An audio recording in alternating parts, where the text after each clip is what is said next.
ഞാൻ പോവുക. താനിവിടെ ഒറ്റയ്ക്ക് കിടന്ന് അനുഭവിക്കും. അതാ തനിക്ക് കർത്താവ് വെച്ചിരിക്കുന്ന ശിക്ഷ. പോലടാ, എടാ നിന്നോട് പറഞ്ഞപ്പ പോലടാ, പോലേത് മോനെ മാത്തുക്കുട്ടി, നീ പോയില്ലടാ.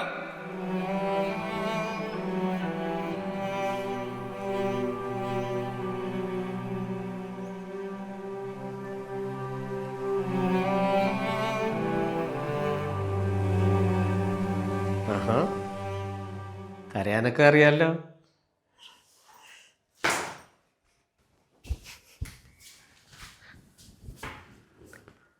കണ്ണ് നിറയാനുള്ള കനിവൊന്നും കർത്താവ് എടുത്തുകൊണ്ട് പോയിട്ടില്ല.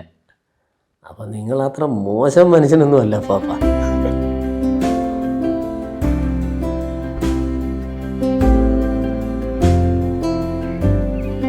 മാത്തുക്കുട്ടി, നിനക്ക് എന്താണ് അത്ര പ്രാരാബ്ദം? എനിക്കെന്ത് പ്രാരാബ്ദം? കർത്താവ് അനുഗ്രഹിച്ച് ഒരു കുഴപ്പവുമില്ല. അത്യാവശ്യം ജോലിയുണ്ട്, കാശും കിട്ടുന്നുണ്ട്, ഭാര്യയും മക്കളും ഒക്കെ ആയിട്ട് സന്തോഷത്തോടെ കഴിയുന്നുമുണ്ട്. സ്വസ്ഥം, സമാധാനം. പിന്നെന്തിനാണ് എന്നെ നോക്കാൻ ഇരട്ടിക്കൂലി വെച്ച് വന്നത്? അതാണോ? അത് ഞാൻ പറയാം.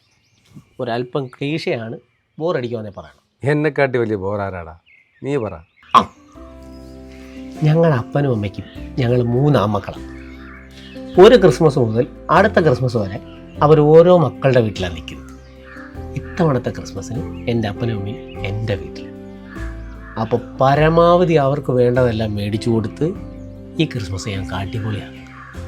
അതിനെനിക്ക് ഇത്തിരി കാശ് വേണം. അതിനാണ് ഞാൻ ഈ പണി പിടിച്ചത്. ഇത് ഇത്രയും വലിയ ഓടാലിയാണെന്ന് ഞാൻ അറിഞ്ഞോ?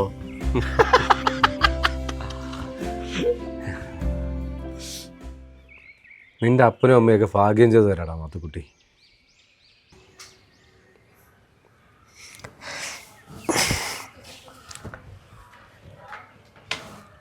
കുറേ വർഷമായില്ലേ ഇവിടെ ഒറ്റയ്ക്ക്. ഇത്തവണത്തെ ക്രിസ്മസ് ആഘോഷിക്കാൻ ഞാൻ എൻ്റെ വീട്ടിലോട്ട് കൊണ്ടുപോട്ടെ.